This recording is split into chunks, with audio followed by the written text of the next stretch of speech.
Good afternoon. Good afternoon. Good afternoon.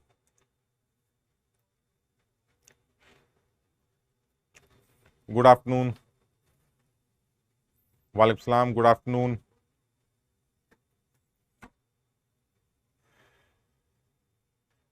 Ram Ram. Good afternoon. Good afternoon. नमस्कार. जय ज्वाला. हाँ, आज काफी दिनों बाद मुलाकात हो रही है. जय हिंद. दिवाली तो सबकी अच्छी गई होगी. ऑब्वियसली तुम लोग की तो थोड़ा सा पढ़ाई में ही गुजरी होगी, तो पढ़ाई कर रहे होगे. शशि, लास्ट क्वेश्चन अभी रिपीट करेंगे. लास्ट क्वेश्चन को फिर से लेंगे, पूरा पूरा दोबारा लेंगे जब हम बफर भी कर लेंगे, तो वो पूरा सवाल हाइड्रोलिसिस का, एम्फीप्रोटिक वगैरह सब कुछ बफर के अंदर आ जाएगा सारा. तो मैंने उस दिन भी बताया था कि हम लोग ने जो वॉल्यूम्स लिए थे वो जानबूझ के ऐसे लिए थे जिसमें बफर सोल्यूशन ना बने. तो अब हम ऐसा भी केस कर लेंगे, जब हम बफर अभी कर लेंगे तो हम वो पूरा केस दोबारा ले लेंगे जिसमें बफर भी बनेंगे, हाइड्रोलिसिस के भी केस बनेंगे. एक ही सवाल के अंदर पूरा चैप्टर रिवाइज हो जाएगा.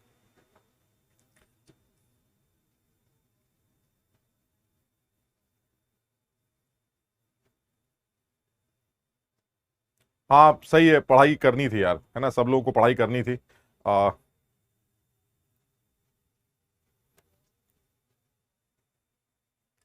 तो आ, सब लोगों के साथ ये दिक्कत रही, तो तुम लोग तो घूम फिर भी नहीं सकते थे, तो मैं तो घूम फिर भी आया. और हाँ, अभी अभी ओकेजन्स बचे हुए हैं, कुछ फेस्टिवल, छठ पूजा बची है, तो ठीक है. चलो ठीक है, आगे करते हैं. तो हम लोग ने हाइड्रोलिसिस के सारे केसेस कर लिए थे. एनायनिक हाइड्रोलिसिस कर लिया था, कैटायनिक कर लिया था, बोथ का केस भी कर लिया था, और एम्फीप्रोटिक भी कर लिया था हमने, और एक ऐसा पॉली एनायन भी कर लिया था जो बार बार हाइड्रोलाइज करता है. वो सारे केसेस कर लिए थे, तुम लोग ने रिवाइज भी किया होगा उसके बाद. और आगे बढ़ते हैं. नेक्स्ट केस बनाएंगे हम बफर सॉल्यूशंस.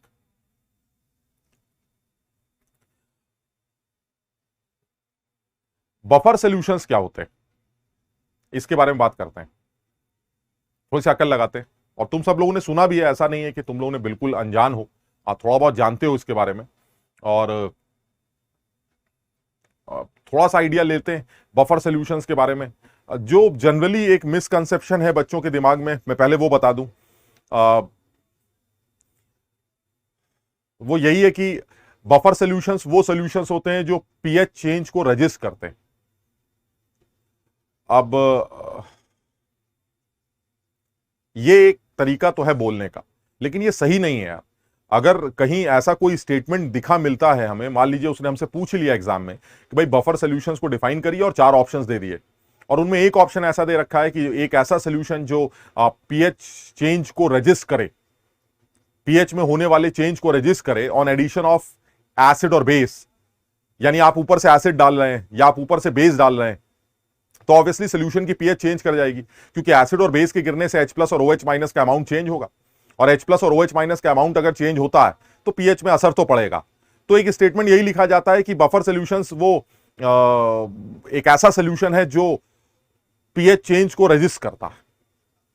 अब ये स्टेटमेंट कहने को ठीक मान सकते हैं, लेकिन अगर मैं अपने पॉइंट ऑफ व्यू से बात करूं तो बहुत समझदारी का स्टेटमेंट नहीं लगता. मेरे हिसाब से पीएच चेंज को रजिस्ट करना, इसमें एक वर्ड आता है, किताबों में लिखा गया है, लेकिन हम उसको एक्सप्लेन नहीं करते, दैट इज रेजिस्टेंस.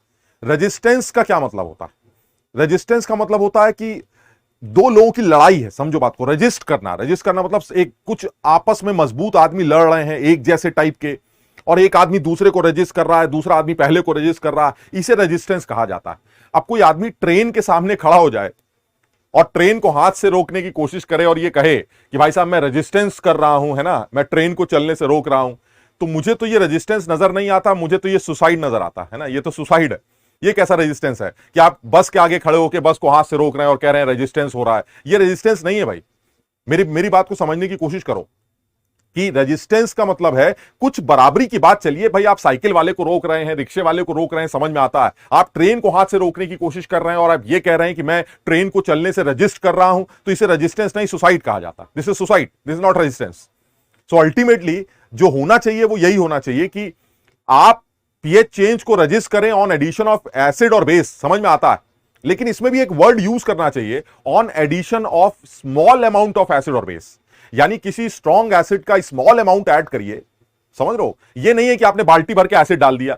अब आपने बाल्टी भर के एसिड डाल दिया, अब आप ये चाहते हैं कि आपका जो सोल्यूशन है वो आपके पीएच चेंज को रजिस्ट करे। बेवकूफी है। बाल्टी भर के आपने अगर पीएच HCl डाल दिया, खूब सारा HCl भर दिया, एसिड भर दिया या बेस भर दिया, वो सोल्यूशन रजिस्ट ही नहीं कर पाएगा। इसे रेजिस्टेंस होना कहा जाएगा। ये तो बेवकूफी है यार। यानी आप थोड़ा सा HCl डालिए, थोड़ा सा NaOH डालिए और तब आप देखिए कि आपका सोल्यूशन पीएच चेंज को रजिस्ट कर रहा है कि नहीं। यानी जो सही डेफिनेशन आनी चाहिए वो यही आनी चाहिए कि एक ऐसा सोल्यूशन जो small amount of addition of acid और बेस से होने वाले पीएच चेंज को, स्मॉल अमाउंट, ज्यादा नहीं, ज्यादा भर के डालोगे तो सब गड़बड़ हो जाएगी। हमारा जो बॉडी है वो बॉडी भी एक बफर सिस्टम की तरह बिहेव करती है। जो हमारा ब्लड है वो भी एक बफर सिस्टम की तरह बिहेव करता है। ऐसा नहीं होता कि हमने कोल्ड ड्रिंक पी ली तो बेसिक हो गए, समोसा खा लिया तो एसिडिक हो गए। अरे भाई, ऐसा कुछ नहीं होता। हाँ, लेकिन कोई ये कहे कि नहीं, हम तो आपके अंदर इंजेक्शन भर भर के HCl के लगा देंगे। अब आप हमारे अंदर अगर HCl के इंजेक्शन ही भर देंगे तो हमारा बफर, बॉडी का जो ब्लड है वो बफर की तरह बिहेव थोड़ी ना कर पाएगा। यानी थोड़ा बहुत चलता है, लेकिन ये नहीं है कि आपने बहुत सारा भर दिया तो नहीं हो पाए। तो उसका मतलब ये हुआ कि भाई बात समझ में आ रही है कि जो समझ में आ रहा है वो यही आ रहा है कि भाई आप small amount of addition of acid और बेस से होने वाले पीएच चेंज को अगर रजिस्ट कर पा रहे हैं तो आप उसे बफर माने। अदरवाइज आप भर भर के अगर HCl गिरा रहे हैं और भर भर के NaOH डाल रहे हैं और आप ये सोच रहे हैं कि हमारा सोल्यूशन रजिस्ट क्यों नहीं कर रहा है, तो वो रेजिस्टेंस वैसे भी नहीं कर सकता, क्योंकि इतना सारा एसिड या बेस गिरने से कोई रेजिस्टेंस नहीं आएगा। यानी बफर की सही डेफिनेशन होनी चाहिए कि थोड़े से अमाउंट एसिड का डाला जाए या थोड़ा सा अमाउंट बेस का डाला जाए, और तब उस केस में पीएच चेंज को रजिस्ट्री, अगर पीएच चेंज को वो सोल्यूशन रजिस्ट कर रहा है, रजिस्ट करने का मतलब ये नहीं होता कि वो पीएच चेंज होने नहीं देगा।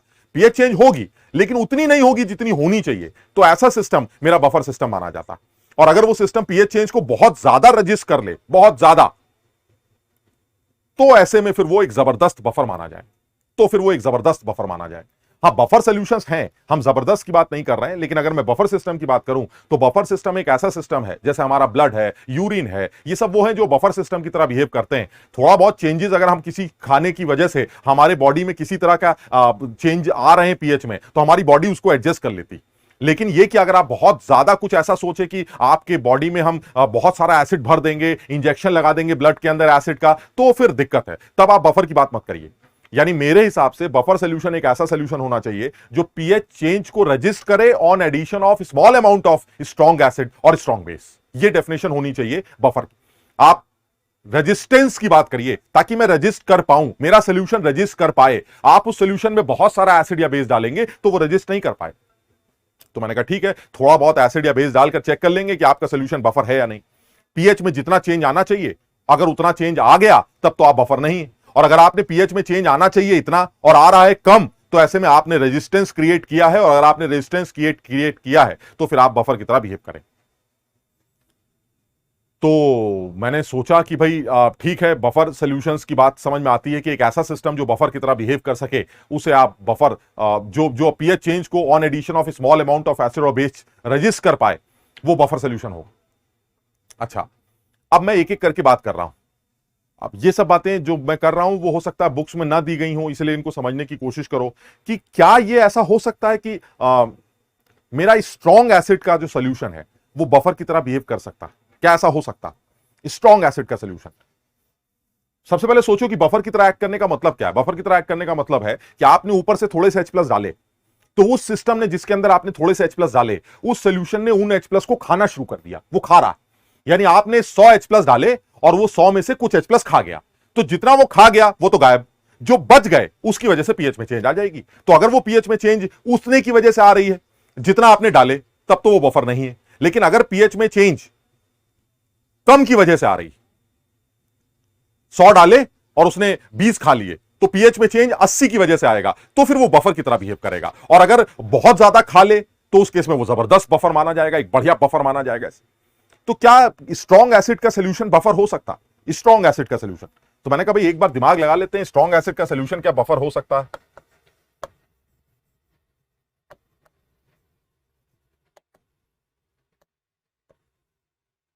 स्ट्रॉन्ग एसिड का सोल्यूशन बफर सोचते हैं, जैसे HCl ले लेते हैं। तुम खुद देखो, स्ट्रॉन्ग एसिड एक स्ट्रॉन्ग इलेक्ट्रोलाइट होता और वो वाटर के अंदर 100% डिसोसिएट कर जाता है, 100% डिसोसिएट कर जाता है। साफ समझ में आ रहा है कि अगर आप इसके अंदर H+ डालेंगे तो H+ का अमाउंट बढ़ जाएगा। अगर H+ का अमाउंट बढ़ गया तो पीएच में चेंज उतनी की होगी जितनी आप करना चाह रहे हैं। ये सोल्यूशन बफर की तरह बिहेव नहीं कर सकता। आप खा ही नहीं रहे H+ को, कैसे खाएंगे? ये कोई इक्विलिब्रियम तो है ही नहीं, ये तो 100% डिसोसिएट कर गया। H+ डले, H+ बढ़ गए, H+ बढ़ गए, पीएच घट गई, कोई रेजिस्टेंस नहीं। हां, अगर ये इक्विलिब्रियम होता तो सोच सकते थे, क्योंकि ली चैटले ने मुझे बताया, ली चैटले ने मुझे ये बात बताई कि अगर आपने ऊपर से H+ गिराए तो ये रिएक्शन बैकवर्ड भागेगी। ये ली चैटले प्रिंसिपल कहता है, लेकिन बैकवर्ड तब भागेगी ना जब ये इक्विलिब्रियम होगा। अगर ये इक्विलिब्रियम ही नहीं है, बात खत्म हो गई। और HCl जो कि एक स्ट्रॉन्ग एसिड होता है, वो वाटर के अंदर 100% डिसोसिएट कर जाता है, वो कोई इक्विलिब्रियम फॉर्म नहीं करता। और अगर वो इक्विलिब्रियम फॉर्म नहीं कर रहा है तो इसका मतलब है कि वो रिएक्शन बैकवर्ड नहीं जाएगी, आप H+ को नहीं खा पाएंगे, जिसकी वजह से आप बफर की तरह बिहेव नहीं करेंगे। लेकिन अब मैं इसके अंदर अपनी एक बात ऐड कर रहा हूं, अपनी बात याद कर रहा हूं। वो क्या है कि अगर ये सोल्यूशन डाइल्यूट है तब तो ये बफर नहीं हो सकता, क्योंकि ये इक्विलिब्रियम बनाएगा ही नहीं। लेकिन HCl का जो कॉन्सेंट्रेटेड सोल्यूशन होता है वो बफर की तरह एक्ट कर सकता है। अच्छा नहीं होगा, हम अच्छे की बात नहीं कर रहे हैं, अच्छे की बात तो हम बाद में करेंगे, लेकिन बफर की तरह एक्ट कर सकता है। क्यों? क्योंकि HCl का जो कॉन्सेंट्रेटेड सोल्यूशन या किसी भी स्ट्रॉन्ग एसिड का जो कॉन्सेंट्रेटेड सोल्यूशन होता है वो इक्विलिब्रियम के फॉर्म में एग्जिस्ट करता है। स्ट्रॉन्ग एसिड का कॉन्सेंट्रेटेड सोल्यूशन, समझना जरा बात को, हम कॉन्सेंट्रेटेड सोल्यूशन की बात कर रहे हैं। और तुम्हें याद होगा हमने जब पीएच कैलकुलेशन की बात की थी तो हमने स्ट्रॉन्ग एसिड्स के कंसेंट्रेटेड सोल्यूशन की बात नहीं की थी। हमने जितने भी सोल्यूशंस लिए थे वो डाइल्यूट सोल्यूशंस लिए, क्योंकि कॉन्सेंट्रेटेड सोल्यूशंस की पीएच कैलकुलेशन हमारे सिलेबस में नहीं। लेकिन हमें कम से कम इतना आइडिया होना चाहिए कि कॉन्सेंट्रेटेड सोल्यूशन अगर HCl का भी लिया जाए तो वो भी 100% डिसोसिएट नहीं करता। उसका रीजन बड़ा क्लियर है कि अगर मान लीजिए आपने HCl का कॉन्सेंट्रेटेड सोल्यूशन लिया तो वो डिसोसिएट करेगा, बिल्कुल सही है। जब वो डिसोसिएट करेगा तो बहुत सारे H+ बनेंगे, बहुत सारे Cl- बनेंगे, बहुत सारे H+ बनेंगे, बहुत सारे Cl- बनेंगे, बहुत सारे H+ बनेंगे, बहुत सारे Cl- बनेंगे। लेकिन दिक्कत क्या है कि अब ये सारे के सारे जो H+ और Cl- हैं ये फ्री मूविंग नहीं है। इसमें बहुत सारे H+ और Cl- ऐसे भी होंगे जो आपस में जुड़ जाएंगे, क्योंकि उनकी कॉन्सेंट्रेशन बहुत ज्यादा है। ये जुड़ जाएंगे, ये लोग आपस में जुड़ जाएंगे। यानी ऐसे सिस्टम में बहुत सारे HCl ऐसे भी होंगे जो जुड़े हुए फॉर्म में नजर आएंगे, और कुछ ऐसे भी H+ और Cl- होंगे जो टूटे हुए फॉर्म में नजर आएंगे। यानी कहने का मतलब यह हुआ कि अगर आपने HCl का कॉन्सेंट्रेटेड सोल्यूशन लिया तो वो 100% डिसोसिएटेड फॉर्म में नजर ही नहीं आएगा, क्योंकि ऐसे बहुत सारे H+ होंगे जो Cl के साथ जुड़े जुड़े नजर आएंगे, that is in the form of HCl। So in this concentrated solution HCl भी एग्जिस्ट करेगा और H+ और Cl- भी एग्जिस्ट करेंगे। Now this is an equilibrium. यानी कॉन्सेंट्रेटेड HCl का सोल्यूशन एक इक्विलिब्रियम फॉर्म करता है, या हर स्ट्रॉन्ग इलेक्ट्रोलाइट का या हर स्ट्रॉन्ग एसिड का जो कॉन्सेंट्रेटेड सोल्यूशन होगा वो एक इक्विलिब्रियम फॉर्म करेगा। और अगर उसने इक्विलिब्रियम फॉर्म किया तो ऐसे में अगर आपने ऊपर से H+ डाले तो ये रिएक्शन बैकवर्ड जाएगी, और अगर ये रिएक्शन बैकवर्ड जाती है तो H+ को कंज्यूम किया जाएगा। आपने H+ डाले, इस रिएक्शन ने पीछे भागकर उन H+ को कंज्यूम करने की कोशिश की, जिसकी वजह से पीएच में जितना चेंज आना चाहिए उतना चेंज नहीं आ पाए। समझो इस बात को, सब लोग इस बात को समझने की कोशिश करें। यानी in case of concentrated solution there will be some HCl, they will exist in the form of HCl only. कुछ ऐसे भी HCl होंगे जो टूटे हुए फॉर्म में नजर आएंगे, और कुछ ऐसे भी HCl होंगे जो HCl के फॉर्म में नजर आएंगे। ये बन गया इक्विलिब्रियम। और जैसे इक्विलिब्रियम बना, आपने ऊपर से H+ डाले, रिएक्शन पीछे भाग गई। रिएक्शन पीछे भागेगी तो H+ को खाएंगे, H+ को खाएंगे तो पीएच में जितना चेंज आना चाहिए उतना चेंज नहीं आएगा, जिसकी वजह से आप एक बफर की तरह बिहेव कर सकते हैं। अच्छा नहीं है, हम अच्छे की बात नहीं कर रहे हैं, अच्छे की बात तो हम बाद में करेंगे, लेकिन फिर भी आप एक ठीक ठाक बफर की तरह बिहेव कर सकते हैं। यानी बिल्कुल सीधी बात समझ में आती है कि the dilute solutions of strong acids and bases are not buffer but the concentrated solution of strong acid and strong bases can act as a buffer solution.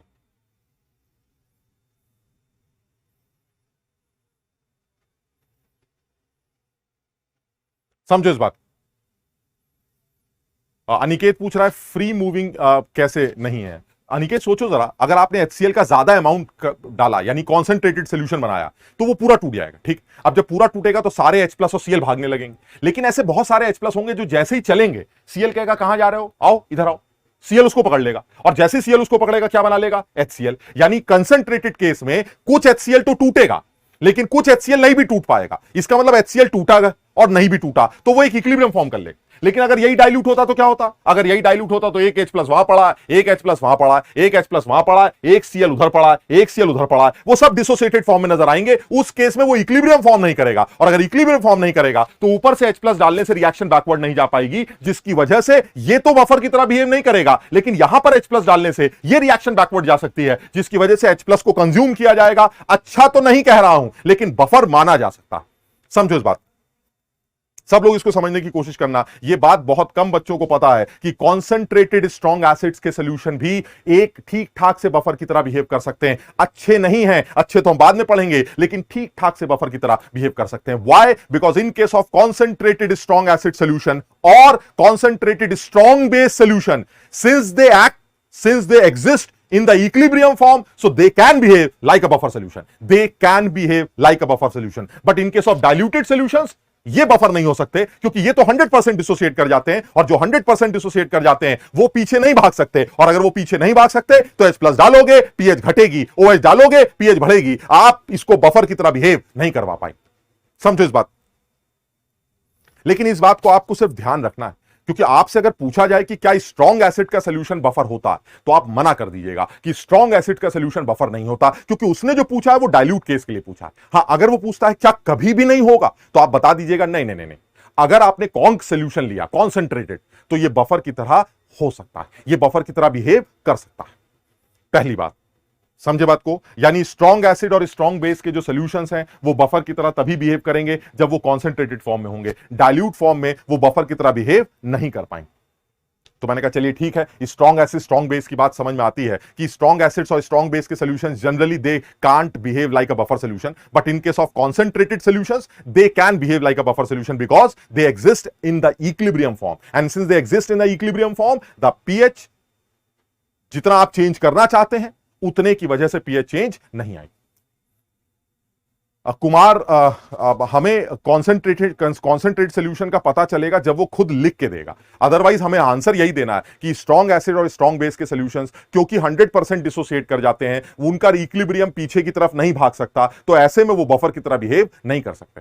लेकिन अगर वो लिख के देगा कि कॉन्सेंट्रेटेड सॉल्यूशन HCl का क्या थोड़ा बोड़ा बफर बन सकता है, तो आप बताइएगा अगर वो कॉन्सेंट्रेटेड है, चाहे वो HCl का सॉल्यूशन क्यों ना हो, वो छोटे मोटे बफर की तरह बिहेव कर सकता है, क्योंकि कॉन्सेंट्रेटेड HCl का सॉल्यूशन एक इक्विलिब्रियम फॉर्म करता है, और इक्विलिब्रियम की वजह से वो रिएक्शन बैकवर्ड या फॉरवर्ड भाग सकती है, जिसकी वजह से H+ को खाया भी जा सकता है और H+ को निकाला भी जा सकता है। ऐसे में जो भी आप ऊपर से डाल रहे हैं उसको कंज्यूम करेगा, और अगर वो उसको कंज्यूम करेगा तो पीएच में जितना चेंज आना चाहिए वो उतना चेंज नहीं आने देगा। ये एक बफर की तरह बिहेव कर सकता है। अच्छा नहीं है, अच्छे को हम अभी बाद में पढ़ेंगे। बफर, बस बफर।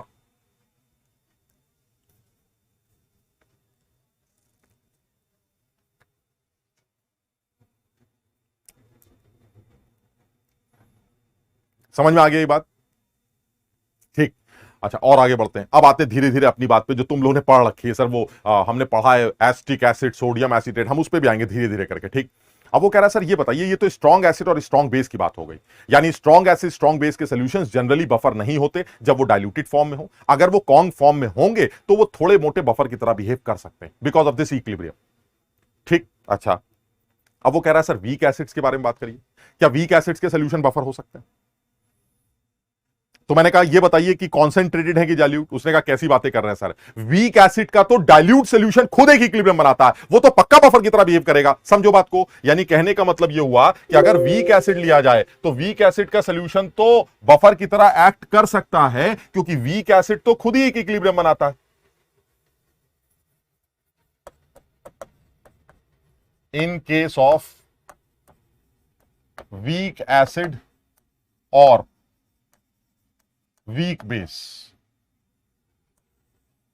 अगर आप वीक एसिड वीक बेस की बात करेंगे तो फिर तो ठीक है। क्यों? क्योंकि सर वो तो चाहे डाइल्यूट हो, वो तो वैसे भी इक्विलिब्रियम बनाता है, और कॉन्क हुआ तब तो पक्का बनाएगा। अरे जब स्ट्रॉन्ग एसिड बना देता है तो सर स्ट्रॉन्ग वीक एसिड का या वीक बेस का कॉन्सेंट्रेटेड सॉल्यूशन तो इक्विलिब्रियम फॉर्म करेगा ही करेगा। यानी कहने का मतलब यह हुआ कि अगर आपके पास वीक एसिड या वीक बेस है, जैसे CH3COH, तो ये तो सर डाइल्यूट फॉर्म में भी इस फॉर्म में एग्जिस्ट करता है, CH3CO minus plus H plus. अब आप देख लीजिए सर, इसके अंदर अगर आपने H प्लस को डालने की कोशिश की तो ये H प्लस जैसे ही अंदर आएंगे, ली चैटले प्रिंसिपल के अकॉर्डिंगली कॉमन आयन इफेक्ट लगेगा, और इस कॉमन आयन इफेक्ट की वजह से ये रिएक्शन बैकवर्ड भागेगी, क्योंकि अगर आपने इसके अंदर H प्लस बढ़ाए तो ये रिएक्शन फौरन के फौरन बोलेगी तुम H प्लस बढ़ाओगे, हम H प्लस घटाएंगे, ये रिएक्शन बैकवर्ड भागेगी। यानी अगर आप इसके अंदर H प्लस डालेंगे तो ये सिस्टम उस H प्लस को खाने की कोशिश करेगा। अगर आप उसको खाने की कोशिश करेंगे तो पीएच में जितना चेंज आना चाहिए उतना चेंज नहीं आ पाएगा, ये एक बफर की तरह एक्ट करेगा।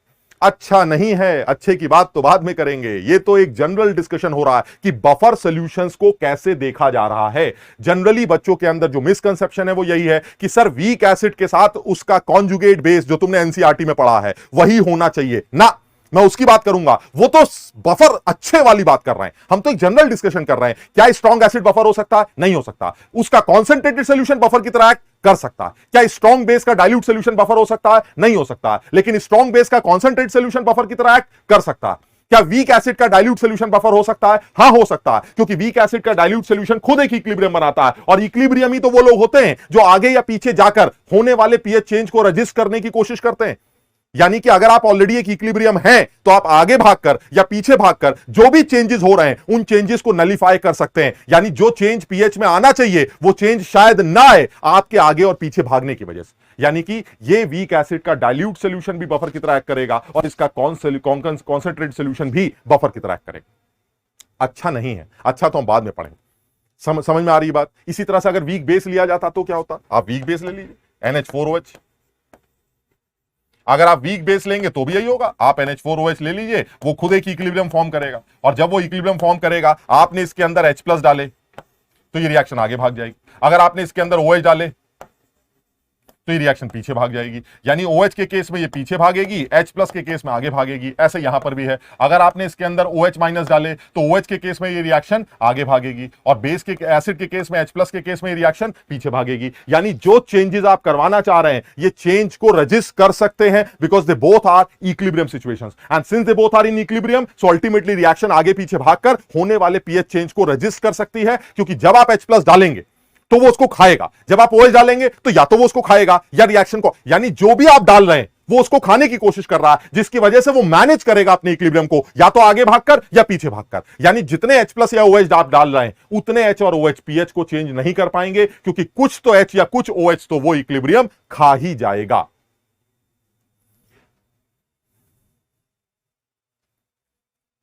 यानी ये तो समझ में आता है कि ऐसा कोई भी इक्विलिब्रियम जिसमें H प्लस या OH माइनस निकल रहे हैं वो बफर की तरह एक्ट कर सकता है, इसमें कोई शक नहीं, बिल्कुल कर सकता है, अगर वो इक्विलिब्रियम की तरह बिहेव कर रहा है तो। हां, अगर वो 100% डिसोसिएटेड फॉर्म में एग्जिस्ट कर रहा है तो बेचारा पीछे जा नहीं सकता। अब वो तो टूट गया जो टूटना था, तो ऐसे में वो बेचारा कुछ नहीं कर सकता, जो करना है कर लो, पीएच में चेंज आएगी आएगी।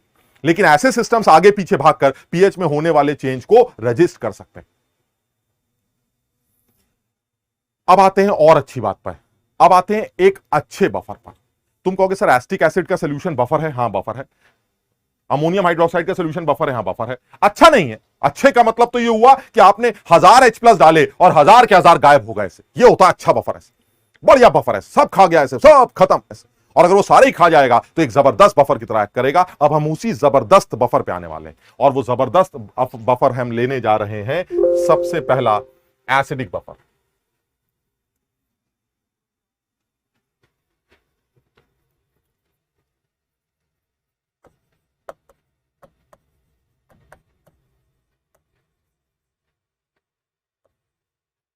और एसिडिक बफर के लिए बोला जाता है एक। अब हम आ रहे हैं बिल्कुल जबरदस्त वाली बात पे, उसकी बात कर रहे हैं। क्या होगा? कोई भी weak acid plus it's conjugate base,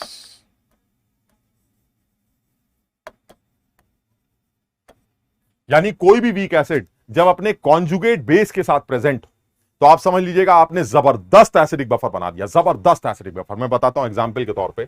मान लीजिए आपने एसिटिक एसिड ले लिया और साथ ही साथ आपने ले लिया sodium acetate with acetic acid. आप सोच भी नहीं सकते कि आपने कितना जबरदस्त बफर बना दिया। मैंने कहा यार सर मुझे एक बात समझ में नहीं आ रही है, एसिटिक एसिड का सॉल्यूशन तो खुद भी एक बफर होता है, सोडियम एसीटेट को डालने से ऐसा क्या कमाल हो जाएगा? आप सोच भी नहीं सकते कितना कमाल हो जाएगा। अभी हम इस बारे में बात करते हैं। तुम बताओ सबसे पहले, एसिटिक एसिड का जो सॉल्यूशन है वो तो पक्का इस फॉर्म में एग्जिस्ट करेगा, CH3CO- प्लस H+। और सॉल्ट के बारे में तो पहले ही बात हो चुकी है, जो भीग गया वो टूट गया, ये तो 100% डिसोसिएट कर जाएगा CH3CO- और Na+। अच्छा, अब कॉन्जुगेट बेस की अगर बात करें तो कोई भी एसिड जब अपना काम खत्म कर देता तो वो जिस चीज में कन्वर्ट होता वो उसका कॉन्जुगेट बेस होता है।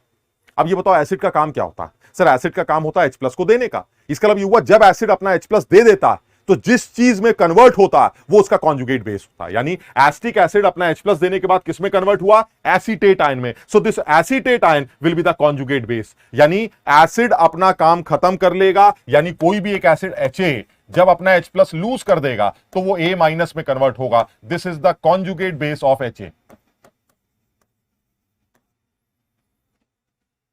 इसका मतलब ये हुआ कि अगर आपने एसिटिक एसिड एसीटेट आयन ले लिए तो ये एक जबरदस्त एसिडिक बफर बनने वाला। कैसे बनेगा, क्यों बनेगा, मैं अभी प्रूफ करके दिखाऊंगा। जबरदस्त बफर।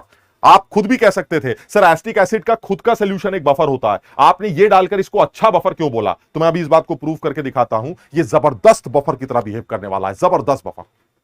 अच्छा, कहीं जरूरत पड़ी, मान लीजिए कहीं जरूरत पड़ी इस चीज की कि ये बताइए इस बर्तन में CH3CO- की कॉन्सेंट्रेशन कितनी, तो आप यही लिख दीजिएगा कि CH3CO- की जो कॉन्सेंट्रेशन है वो एक तो एसिड से आ रही और एक CH3CO- सॉल्ट से आ रहा है, और इसको आप ऑलमोस्ट सॉल्ट के बराबर लिख सकते हैं।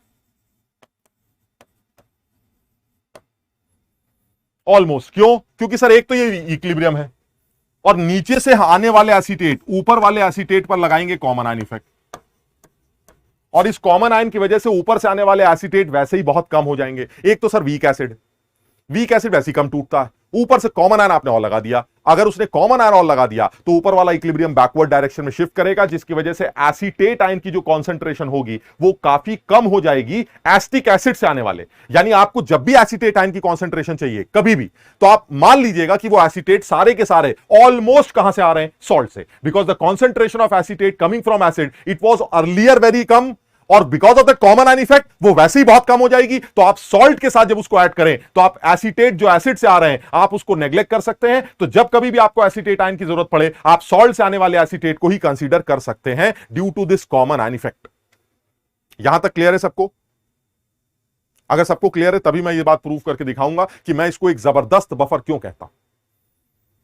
जल्दी से बताओ भाई, यहां तक सबको क्लियर है?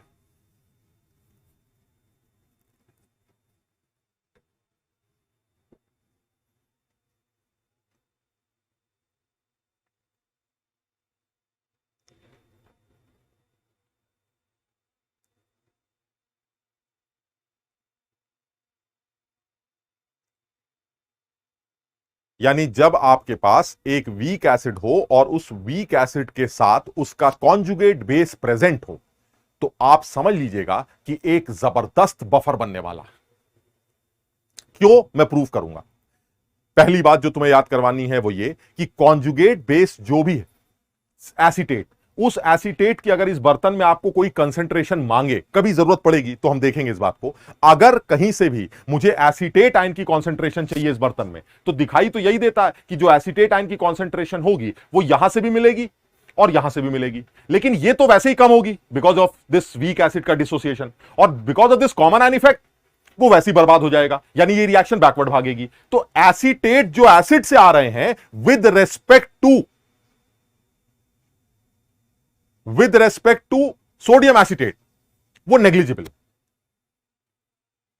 समझो, वो नेग्लिजिबल होंगे। यानी अगर आपको टोटल एसीटेट आयन चाहिए तो वो एसिटिक एसिड से आने वाले प्लस सॉल्ट से आने वाले होने चाहिए, लेकिन एसिटिक एसिड से आने वाले एसीटेट वैसे ही बहुत कम है, कॉमन आयन इफेक्ट की वजह से वो और कम हो जाएंगे। तो आप इसको with respect to salt neglect कर सकते हैं, और नेग्लेक्ट करने की वजह से आप एसीटेट आयन की कॉन्सेंट्रेशन वही ले सकते हैं जो हमेशा सॉल्ट से आती है।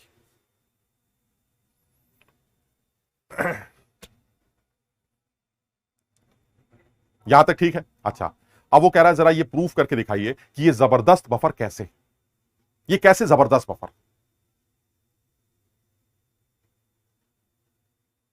तो मैंने कहा देखिए ऐसा एक काम करते हैं, ये प्रूफ करने के लिए कि ये जबरदस्त बफर है, आप इसके अंदर थोड़े से H+ डाल के देख लीजिए, या थोड़े से OH- डाल के देख लीजिए, अभी अपने आप आपको पता चल जाएगा कि ये अच्छा बफर क्यों कहा जा रहा है। तो मैंने कहा ठीक है, एक बार इसको प्रूफ करके देख लेते हैं कि ये H+ को रजिस्ट कर रहा है कि नहीं, कितने H+ को खाएगा, हम अकल लगाते हैं। ठीक, तो एक काम करते हैं, ये प्रूफ करने के लिए कि ये जबरदस्त बफर कैसे है, हम इसको फिर से एक बार लिखते हैं। ये है मेरा equilibrium CH3COH CH3COO- plus H+ वाला, और साथ में ये है मेरा CH3CONA जो डिसोसिएट कर रहा है 100%, क्योंकि सॉल्ट्स स्ट्रॉन्ग इलेक्ट्रोलाइट होते हैं, वो 100% डिसोसिएट कर जाते हैं। ये सीन ठीक। अब मैं एक काम करता हूं, इसके अंदर थोड़े से H+ डाल देता हूं। मान लीजिए मैंने 1000 H+ डाल दिए, इसके अंदर मैंने 1000 H+ डाल दिए। जब आप इसके अंदर 1000 देखो 1000 को ज्यादा मत समझना, बातें मोल्स में होती हैं, 1000 H+ तो कुछ भी नहीं है, लेकिन मैं ऐसे समझाने के लिए मैंने थोड़े से H+ इसके अंदर डाल दिए। अब दो बातें, या तो ये, बल्कि तीन बातें, या तो ये सोल्यूशन ये कहेगा कि मुझसे कोई मतलब नहीं, मैं नहीं जानता आप कौन, तब तो फिर बात ही खत्म हो गई, क्योंकि अगर आपने ऊपर से H+ डाले और इस सोल्यूशन ने कहा भाड़ में जाओ, मुझे तुमसे मतलब ही नहीं, तो इसका मतलब है आप बफर नहीं है, क्योंकि आप जो H+ डाल रहे हैं अगर आप उसको नहीं खाएंगे तो आप बफर की तरह बिहेव नहीं कर सकते। दूसरी बात क्या हो सकती है? दूसरी बात यह हो सकती है कि ये सोल्यूशन ये बोले ठीक है थोड़े बहुत खा लेते हैं। अब अगर वो थोड़े बहुत खा लेता है 1000 H+ में से, तो बफर तो है लेकिन अच्छा नहीं है, फिर पढ़ क्यों रहे हैं आप जब अच्छा बफर नहीं। तीसरी बात यह हो सकती है ये सोल्यूशन ये बोले तुमने 1000 H+ डाले, मैं ऑलमोस्ट सारे H+ खा जाऊंगा, और अगर ऐसा हुआ कि इसने सारे H+ खा लिए तो एक जबरदस्त बफर की तरह बिहेव करेगा, जबरदस्त बफर। और मैं तुम्हें यही प्रूफ करके दिखाने जा रहा हूं कि ये 1000 के 1000 H+ ऑलमोस्ट सारे H+ खा जाए, सारे। और अगर ऐसा इसने किया तो ये एक जबरदस्त बफर माना जाए। तो मैंने कहा ठीक है सर, प्रूफ करके दिखाइए। अब सबसे पहली बात यह आएगी जो तुम्हें खुद सोचनी है कि जब आप ऊपर से H+ डालेंगे तो उस H+ को खाएगा कौन। सबसे पहले यह सोचना, H+ को खाएगा कौन। तो मैंने कहा देखिए ऐसा, मुझे एक ही चीज समझ में आती है कि जब आप ऊपर से H+ डालेंगे तो इस H+ को कॉन्जुगेट बेस खाएगा, क्योंकि CH3CO- H+ को पकड़ेगा। तो मैंने कहा हाँ ठीक है, बात तो सही है, यानी जब आपने ऊपर से H+ डाले तो इन H+ को खाने के लिए सबसे पहले कौन तैयार हुआ? Acetate ion. तो मैंने कहा ठीक है खिला देते हैं। CH3CO- ने H+ को खाना स्टार्ट कर दिया, ये खाता गया।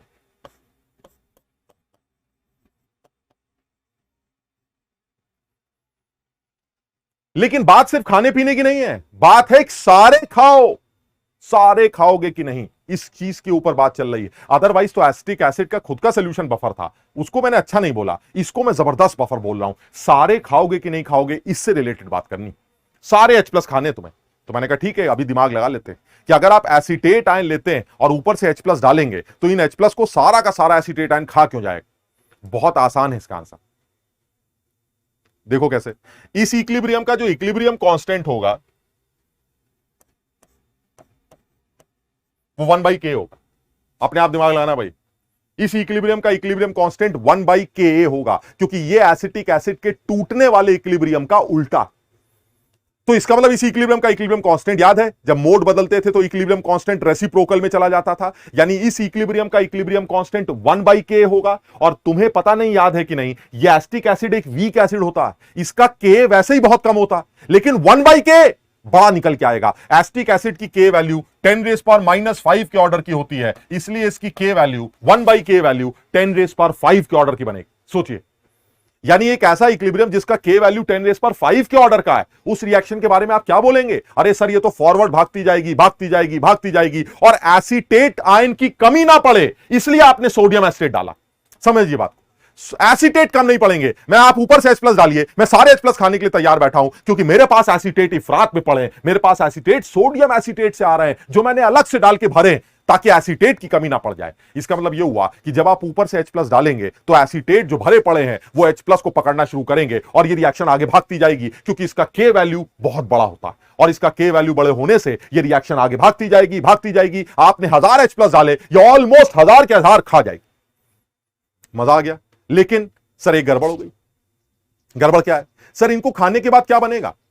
तो मैंने कहा खाने के बाद एसिटिक एसिड बनेगा। और क्या बनेगा? वो कह रहा लो सब गड़बड़ हो गई सर, एसिटिक एसिड बनेगा तो टूट जाएगा, फिर से H+ दे देगा। मैंने कहा बात तो तुम्हारी सही है, एसिटिक एसिड बनेगा तो फर्दर डिसोसिएट कर जाएगा और जब ये फर्दर डिसोसिएट करेगा तो ये फिर से CH3CO- और H+ बना देगा। ये क्या बात हुई सर? आपने खिलाया फिर निकाल दिया, कहां पर कंज्यूम किया आपने H+ को ना।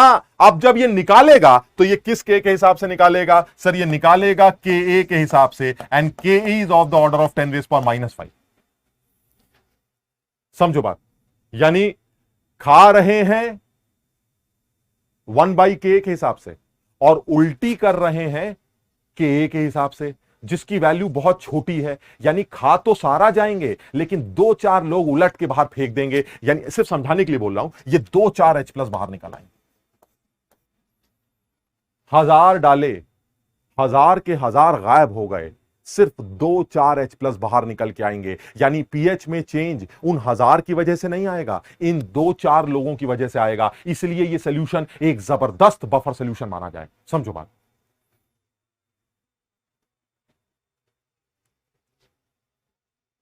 समझो बात।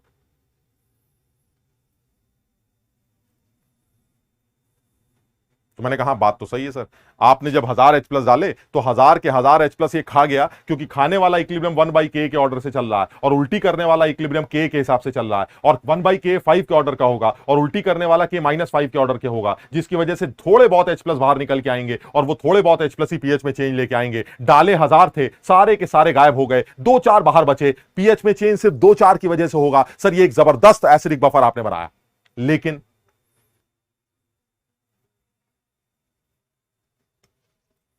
सर बफर तो वो भी होते हैं जो OH को डालने से रेजिस्टेंस क्रिएट करें। ये तो आपने H+ की बात बोली, अब जब आप OH- डालेंगे तब क्या होगा? तो मैंने कहा चलिए ये भी करके देख लेते हैं। अब मैं इसके अंदर OH- डालता हूं। अब इसी के अंदर आप OH- डालिए। आपने थोड़े से OH- डाल दिए, ऐसे बोल देते हैं 1000 OH- डालें। सोच के बताओ, अगर आप 1000 OH- डालेंगे तो अब इन 1000 OH- को कौन खाए? सोच के जवाब देना। 1000 OH- को कौन खाए? H+ का तो समझ में आ गया कि सर H+ को कॉन्जुगेट बेस खाता, CH3CO- H+ को खाए, लेकिन 1000 OH को कौन खाए? तो इसमें यानी जब आपने 1000 H+ डाले तो उन 1000 H+ को एसीटेट आयन खा गया, एसिटिक एसिड बनाया, और बनाने का जो K वैल्यू था वो 1/Ka के हिसाब से था, जो कि काफी बड़ा था। और जब उल्टी करा तो K के हिसाब से कर दिया, और K के हिसाब से अगर उल्टी करेगा तो बहुत कम H+ निकल के आएंगे, और अगर बहुत कम H+ निकल के आएंगे तो इसका मतलब यह हुआ 1000 के 1000 आपने कंज्यूम कर लिए, 2-4 आपने बाहर फेंक दिए, और इन 2-4 की वजह से पीएच चेंज खत्म हो गया। बिल्कुल आसान था एकदम। लेकिन जब आप इसके अंदर 1000 OH- डालेंगे तब क्या हो? 1000 OH- डालेंगे तो कौन कंज्यूम करे? सोचो, 1000 OH- को कौन कंज्यूम करे? जो पहला जवाब आता है बच्चों का वो आता है सर Na+ OH को खा जाए। कैसी बातें कर रहे हो यार? अगर Na+ OH को खाएगा तो NaOH बनाएगा, और NaOH के बारे में तो तुम जानते हो, स्ट्रॉन्ग बेस है, फिर से टूट जाएगा। अगर Na+ ने OH को खा भी लिया तो फर्दर डिसोसिएट कर जाएगा, और अगर वो फर्दर डिसोसिएट कर गया तो OH को खाया, निकाल दिया, खत्म हो गया, कुछ होएगा ही नहीं। यानी अगर आपने Na+ से OH को खिलाएंगे तो Na+ OH को कंज्यूम करके NaOH बना देगा, NaOH फिर से टूट जाएगा। यानी OH को अल्टीमेटली Na+ कंज्यूम नहीं कर सकता, क्योंकि बर्तन के अंदर NaOH एग्जिस्ट नहीं करता। बर्तन के अंदर सिर्फ स्ट्रॉन्ग बेस 100% डाइल्यूट फॉर्म में एग्जिस्ट नहीं कर सकता, 100% डिसोसिएटेड फॉर्म में एग्जिस्ट करेगा। यानी अगर आपने Na प्लस को OH माइनस दिया तो NaOH बनेगा और NaOH फर्दर डिसोसिएट कर जाएगा, जिसकी वजह से काम नहीं हो पाए। तो जब आप इसके अंदर OH माइनस डालेंगे तो इन OH माइनस को Na प्लस कंज्यूम करने की कोशिश करेगा, जो कि गलत सोच। ऐसा नहीं होगा। Na प्लस OH माइनस को कंज्यूम नहीं कर सकता, क्योंकि Na प्लस अगर OH को पकड़ेगा तो NaOH बनाएगा, और जैसे ही NaOH बनेगा वो 100% डिसोसिएट कर जाएगा। इसका मतलब ये हुआ OH को तो Na प्लस पकड़ेगा ही नहीं, पकड़ेगा NaOH बनेगा, NaOH टूट जाएगा। तो बचा कौन फिर? अब OH को कौन पकड़ेगा? अरे भाई OH माइनस बेस है तो उसको तो एसिड पकड़ेगा ना, और एसिड कौन है मेरा? एसिटिक एसिड, वो तो भरा पड़ा है।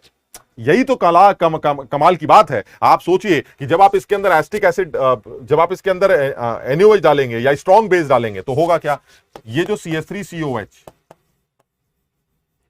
ये OH माइनस को पकड़ लेगा, और ये पकड़ते ही बनाएगा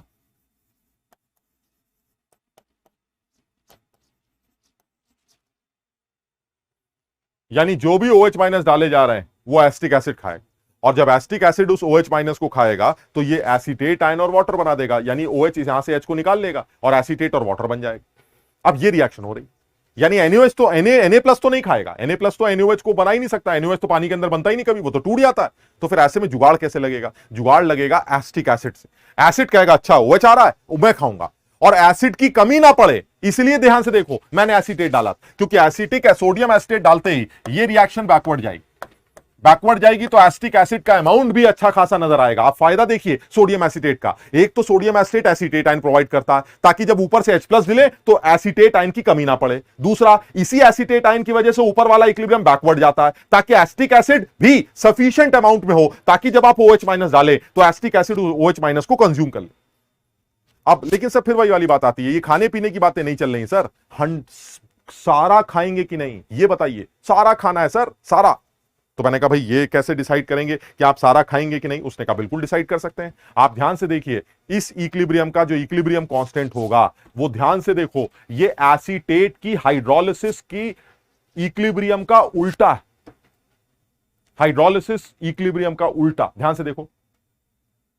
और अगर ये हाइड्रोलिसिस इक्विलिब्रियम का उल्टा है तो इसका मतलब ये हुआ इस इक्विलिब्रियम का जो इक्विलिब्रियम कांस्टेंट होगा, इस इक्विलिब्रियम का इक्विलिब्रियम कांस्टेंट वो 1/kh होगा। याद करो, और तुम्हें अगर याद हो KH की वैल्यू थी KW/Ka, तो इसकी वैल्यू K/Kw होगी, और K/Kw is of the order of, ऊपर -5 मान लेते हैं और नीचे 10⁻⁻14 मान लेते हैं। It is of the order of 10⁻9। सोचिए आप, 10⁻9 है इसका इक्विलिब्रियम कांस्टेंट। इतना तगड़ा इक्विलिब्रियम कांस्टेंट अगर मेरा है तो ये रिएक्शन रुकने वाली नहीं है, ये रिएक्शन फॉरवर्ड भागती जाएगी। एसिटिक एसिड की कमी ना पड़े इसलिए मैंने सोडियम एसिटेट डाला, ताकि उसने ऊपर वाले इक्विलिब्रियम को पीछे भगा दिया और एसिटिक एसिड सफिशिएंट अमाउंट में आपको दिखाई दे। यानी आप जब OH डालेंगे तो एसिटिक एसिड कंज्यूम करेगा जबरदस्त तरीके से। लेकिन फिर वही सर, एक गड़बड़ हो गई। गड़बड़ क्या हो गई सर? ये जो एसीटेट आयन है ये वाटर के साथ पड़ेंगे तो फिर यहां हाइड्रोलिसिस होगी। मैंने कहा हाँ यार हाइड्रोलिसिस तो होगी, एनायनिक हाइड्रोलिसिस। उसने कहा अच्छा अगर हाइड्रोलिसिस होगी तब तो गड़बड़ हो जाएगा सर, क्योंकि अगर हाइड्रोलिसिस होगी तो इन दोनों की हाइड्रोलिसिस से OH माइनस फिर से निकल आएंगे। लीजिए, एसीटेट पानी से रिएक्ट करके फिर से OH माइनस बाहर निकाल देगा। एनायनिक हाइड्रोलिसिस से तो OH ही निकलते हैं। हमने कहा बिल्कुल निकलते हैं, लेकिन इस बार ये बाहर निकल के आएंगे KH के हिसाब से, एंड KH इज KW/K, और KW/K is of the order of 10⁻⁻14 divided by 10⁻�5। It is of the order of 10⁻⁵, यानी इक्के दुक्के OH बाहर निकल आएंगे। यानी खाने का तो K वैल्यू 10⁻9 के ऑर्डर का है, और उल्टी करने का K वैल्यू 10⁻⁹ के ऑर्डर का है। यानी आप खाते तो तगड़े से हैं, लेकिन जो निकल रहा है वो दुक्के दुक्के OH निकल आएंगे। यानी 1000 OH डाले, 1000 के 1000 OH गायब हो गए, इक्के दुक्के OH बाहर निकल के आएंगे। सर आप एक जबरदस्त बफर सोल्यूशन को लेके आए हैं। ये एक ऐसा बफर सोल्यूशन है जो 1000 के 1000 OH माइनस को खा जाता है, 1000 के 1000 H+ को खा जाता है, इक्के दुक्के H+ या OH माइनस को छोड़ देता है। ये एक जबरदस्त एसिडिक बफर की तरह बिहेव करता है। समझो सब लोग।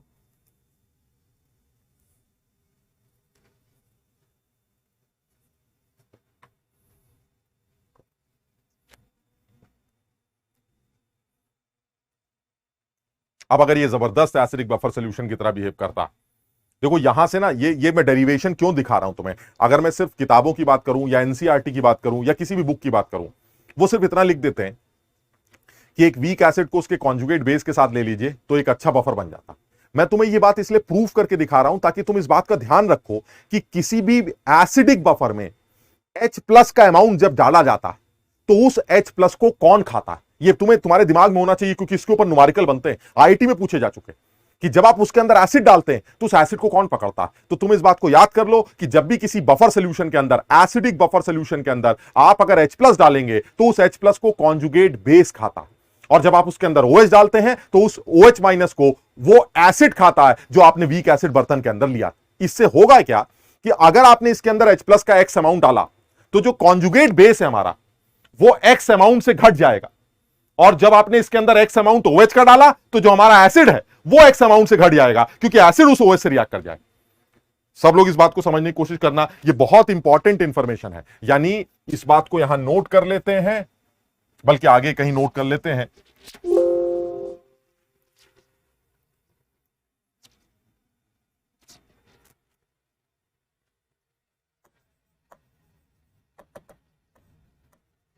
On addition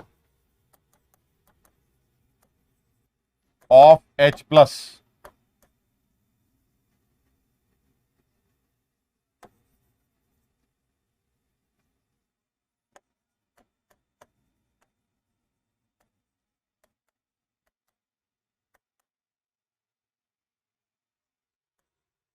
the amount of conjugate base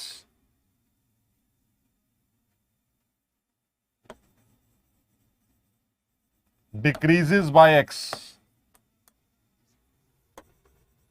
and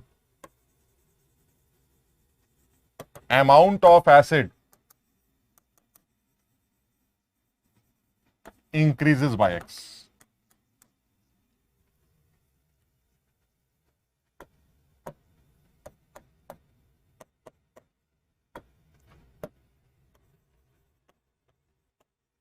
On addition of X moles of OH minus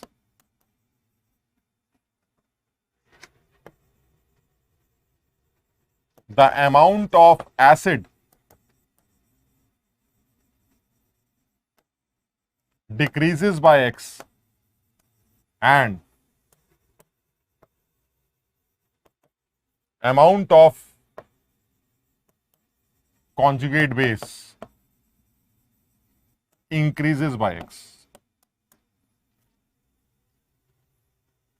इस चीज को सब लोग समझने की कोशिश करेंगे, ये इंपॉर्टेंट है। यानी जब आप एसिडिक बफर के अंदर एसिड डालते हैं तो जो आपका कॉन्जुगेट बेस है वो उसको खाने की कोशिश करता है, और जब वो उसको खाता है तो उसका खुद का अमाउंट X मोल से गिर जाता है, लेकिन खा के बनाता क्या है सर, वो एसिड बनाता है। कौन सा सर, वही वाला एसिड जो आपने ले रखा है। तो एसिड का अमाउंट तो X से इंक्रीज कर जाएगा, लेकिन कॉन्जुगेट बेस का अमाउंट X से डिक्रीज कर जाएगा। जब आप इसके अंदर बेस डालेंगे तो क्या होगा सर, जब बेस डालेंगे तो एसिटिक एसिड रिएक्ट करेगा, तो एसिटिक एसिड का अमाउंट तो X से घट जाएगा, लेकिन उसकी रिएक्शन से सर एसीटेट आयन बनेंगे, यानी कॉन्जुगेट बेस का अमाउंट X से इंक्रीज कर जाएगा। यानी एसिड के एडिशन से कॉन्जुगेट बेस कम हो जाते हैं और एसिड का अमाउंट बढ़ जाता है, और बेस के एडिशन से एसिड का अमाउंट कम पड़ जाता है और कॉन्जुगेट बेस का अमाउंट इंक्रीज कर जाता है, उसी अमाउंट से जिस अमाउंट से डाला गया।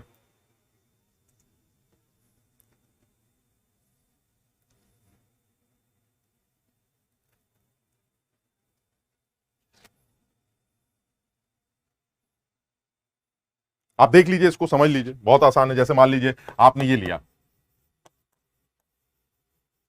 CH3COH,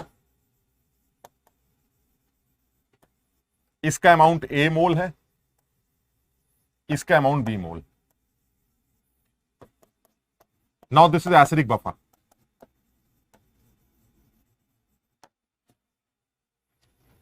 अब आप अगर इसके अंदर X मोल एसिड का डालेंगे तो X मोल एसिड का डालेंगे तो क्या हो, सोचिए जरा। अगर आप इसके अंदर X मोल एसिड का डालेंगे तो कौन रिएक्ट करेगा, जब आप इसके अंदर X मोल एसिड का डालेंगे तो एसीटेट आयन रिएक्ट करेंगे, अमाउंट तो X से कम हो जाएगा। यानी अगर मैं यहां पर X मोल एसिड के ऐड करता हूं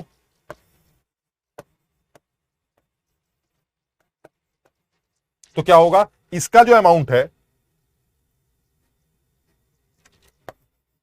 वो तो a प्लस एक्स हो जाएगा और इसका अमाउंट b माइनस एक्स हो जाएगा।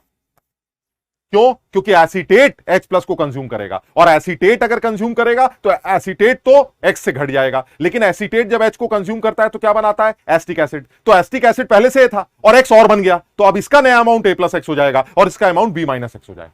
यही काम जब आप इसी के अंदर OH डाल के करेंगे तब क्या होगा, तो जब आप इसके अंदर OH डालेंगे तब थोड़ा सा चेंज आ जाएगा। CH3COH ले लेते हैं, CH3CONA ले लेते हैं, इसका अमाउंट A मोल ले लेते हैं, इसका अमाउंट B मोल ले लेते हैं। अब आप इसके अंदर डालिए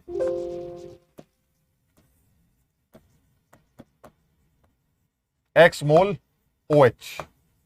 अब क्या होगा, तो जब आप X मोल NaOH के डालेंगे तो क्या होगा, सर OH को तो एसिटिक एसिड खाएगा, तो अगर OH को एसिटिक एसिड खाएगा तो साफ समझ में आता है कि एसिटिक एसिड का अमाउंट तो X से घट जाएगा, और लेकिन एसिटिक एसिड जब OH को खाएगा तो एसीटेट आयन बनाएगा, तो एसीटेट का अमाउंट X से बढ़ जाएगा, तो ये B प्लस एक्स हो जाएगा।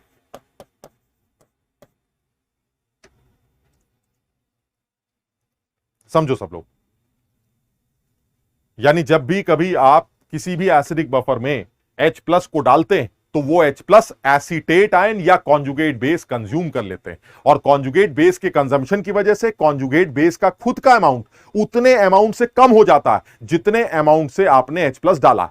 लेकिन अब जब H प्लस ले लेंगे तो आप कॉन्जुगेट बेस H प्लस को लेने के बाद क्या बनाएगा, एसिड, तो एसिड का जो अमाउंट है वो इंक्रीज कर जाएगा, यानी H प्लस के डालने से कॉन्जुगेट बेस कम हो जाते हैं उसी अमाउंट से जितना अमाउंट आपने H प्लस का डाला, और साथ ही साथ जो हमारा एसिड है उसका अमाउंट X से इंक्रीज कर जाता है। जब आप इसके अंदर बेस डालते हैं तो क्या होगा, जब आप इसके अंदर बेस डालते हैं तो एसिड रिएक्ट करता है, तो एसिड का अमाउंट बेस के अमाउंट से कम हो जाता है, लेकिन जो एसीटेट आयन बनते हैं वो उस बेस के अमाउंट के बराबर इंक्रीज कर जाते हैं। रिएक्शन को देख के एकदम साफ समझ में आ रहा है, इस बात को हमें ध्यान रखना पड़ेगा।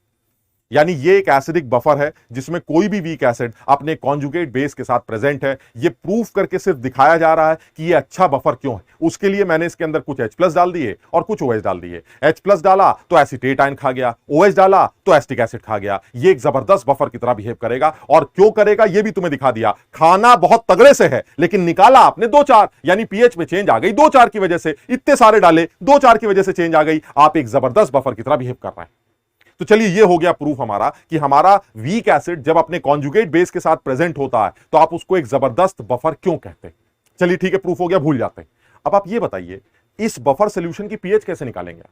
अब आते हैं मुद्दे पे। चलिए वो जो अभी हम कर रहे थे वो सब हमारा प्रूफ था एक कि आप अच्छे बफर क्यों। अब ये डिसाइड अगर हो गया कि आप अच्छे बफर हैं तो अब आप ये भी प्रूफ करके दिखाइए कि भाई इस तरह के अच्छे बफर की पीएच कैसे निकाली जाती। तो मैंने कहा भाई देखिए ये तो बड़ा सीधा सा कहानी है, अगर आप पीएच निकालना चाहते हैं तो पीएच के लिए तो आपके पास एक ही इक्विलिब्रियम है, चाहे जैसा भी हो आपके पास सिर्फ एक इक्विलिब्रियम पड़ा है। ये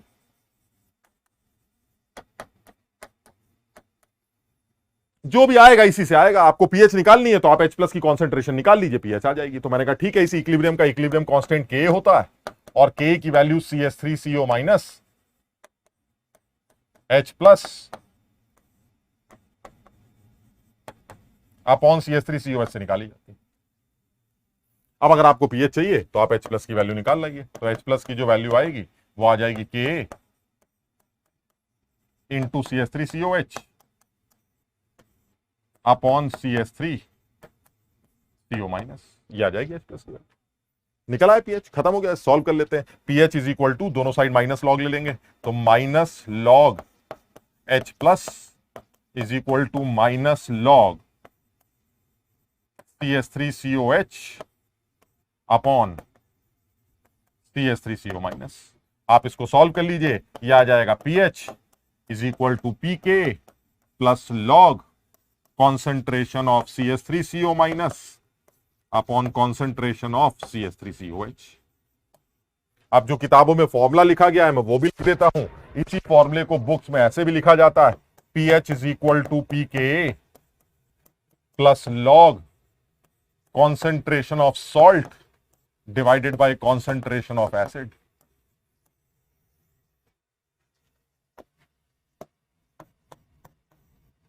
ये इस तरह से क्यों ऐसे लिखा मैंने अभी बताया था, अगर आपको एसीटेट की कॉन्सेंट्रेशन चाहिए तो वो सारी कहां से निकल के आती है, सॉल्ट से निकल के आती है, क्योंकि एसिड से आने वाले एसीटेट तो वैसे ही बहुत कम होते हैं और कॉमन आयन की वजह से वो वैसे बर्बाद हो जाते हैं। तो अगर आपको एसीटेट की कॉन्सेंट्रेशन चाहिए तो वो सॉल्ट से रिलेट कर दीजिएगा और एसिड को एसिड लिख दिया। तो यानी ये जो फॉर्मूला तैयार हुआ है, इस फॉर्मूले से आप किसी भी एसिडिक बफर सोल्यूशन की पीएच निकाल सकते हैं। यहां पर स्टार जो मैंने लगाया है इसका एक पर्पस, ये फॉर्मूला सही नहीं, एनसीईआरटी में ये जो फॉर्मूला दिया गया है ये फॉर्मूला सही नहीं। क्यों, क्या गलती हो सकती है, सोचो क्या गलती हो सकती है इसके अंदर। सर सब कुछ सही है, आपने एसीटेट की कॉन्सेंट्रेशन की जगह सॉल्ट की कॉन्सेंट्रेशन लिखी है, इसमें क्या बुराई है। आपने बताया है कि सर एसीटेट जो है वो सारे के सारे सॉल्ट से ही तो निकल के आएंगे, एसिड वाले एसीटेट तो वैसे ही आपने नेग्लेक्ट कर दिए, इसमें कोई गलत बात नहीं है, बिल्कुल सही किया। लेकिन फिर भी ये फॉर्मूला जनरल फॉर्मूला नहीं, इस फॉर्मूले में अभी भी एक कमी। क्या कमी है सर? कमी यह है कि आप ये बताइए, इसमें कोई शक नहीं है कि एसीटेट यानी कॉन्जुगेट बेस जो है मेरा वो सॉल्ट से आएगा, तो कॉन्जुगेट बेस की कॉन्सेंट्रेशन को आप सॉल्ट से निकालेंगे, एसिड से इग्नोर कर दीजिए, ठीक है। लेकिन सर ये कैसे कह सकते हैं कि कॉन्जुगेट बेस की कॉन्सेंट्रेशन हमेशा सॉल्ट की कॉन्सेंट्रेशन के बराबर होगी? मैंने कहा मतलब सॉल्ट से ही तो आ रहा है ना, तो जो सॉल्ट होगा वही कॉन्जुगेट बेस होगा। कह रहा ना, ऐसा भी तो हो सकता है वो सॉल्ट ऐसा सॉल्ट हो जो टूटने से एक से ज्यादा कॉन्जुगेट बेस बनाता हो, यानी एक ऐसा सॉल्ट जिसमें एसीटेट आयन एक की जगह दो बनते हो, ये भी तो पॉसिबल है। मैंने कहा मतलब, कह रहा सर मतलब ये है कि अगर ये बफर सोल्यूशन होता आपका,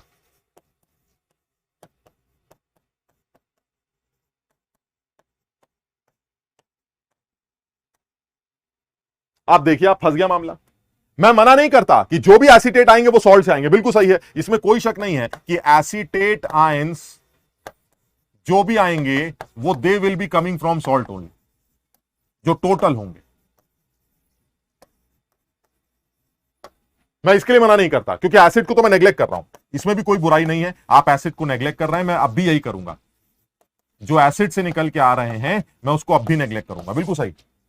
लेकिन सर यह गलत हो गया ना कि एसीटेट की जो कॉन्सेंट्रेशन है वो कॉन्सेंट्रेशन सॉल्ट की कॉन्सेंट्रेशन के बराबर हो जो आपने यहां लिख दिया।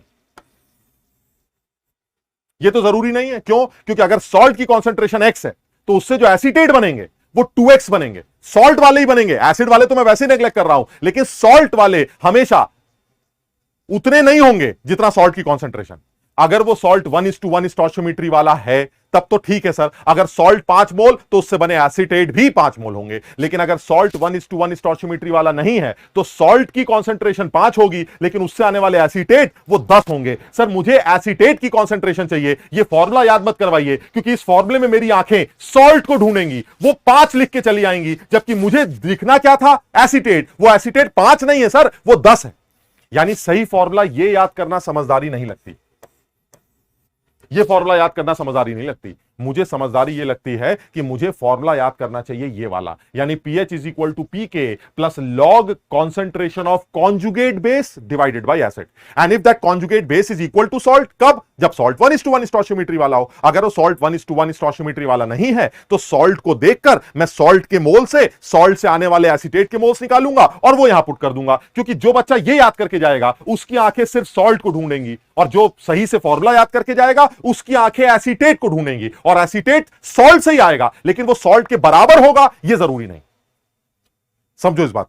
यानी सही बात तो ये होनी चाहिए कि जब आप सही फॉर्मूला याद करें तो जो सही फॉर्मूला होना चाहिए, पता नहीं एनसीईआरटी में भी ऐसा क्यों लिख दिया उन्होंने, लेकिन जो सही फॉर्मूला होना चाहिए वो सही फॉर्मूला ये होना चाहिए कि पीएच इज इक्वल टू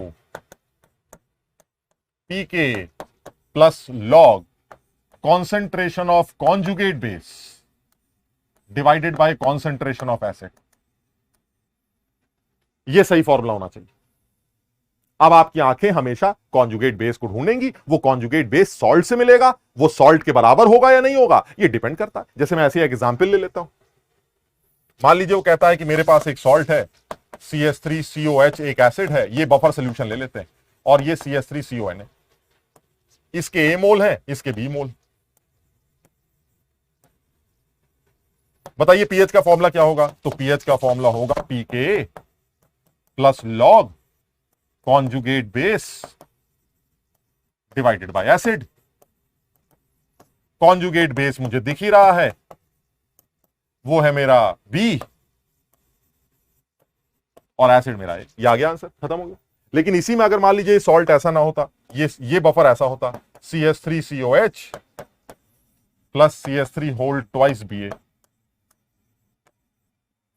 अब ऐसे में अगर इसका ए मोल है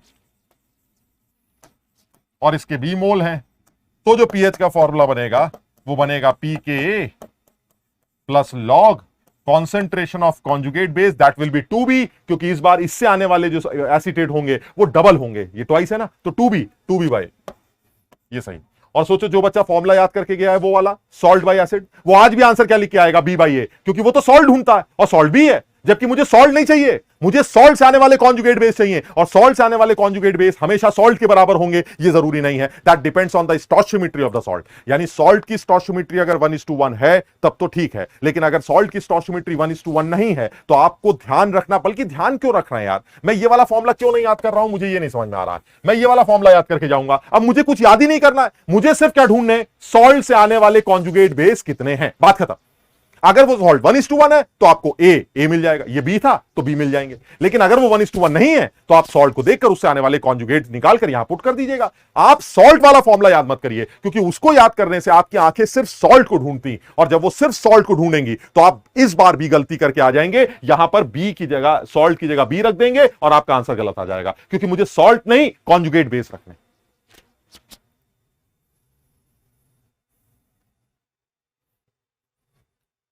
सब लोग इसको समझने की कोशिश करो, ये बहुत इंपॉर्टेंट कॉन्सेप्ट है भाई, एनसीईआरटी में भी ये बात अजीब सी लिखी गई है और यहां पर भी है, आप खुद समझ लीजिए कि ये कैसे डिस्कस किया जा रहा है।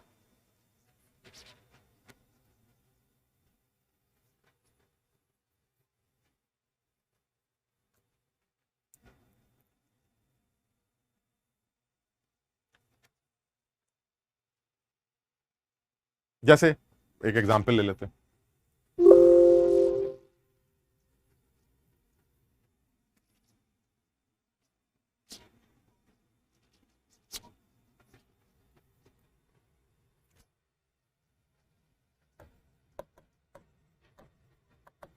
which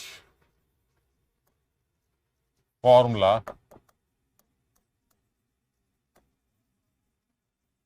correct for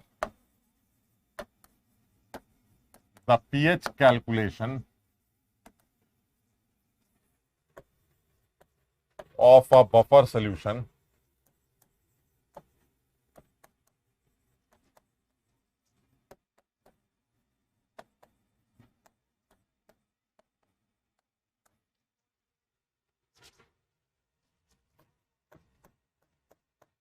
pH is equal to pK plus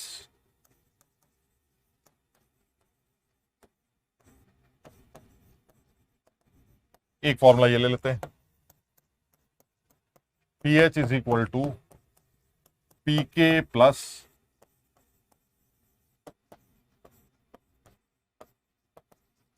एक फॉर्मूला ये ले लेते हैं, pH is equal to pK plus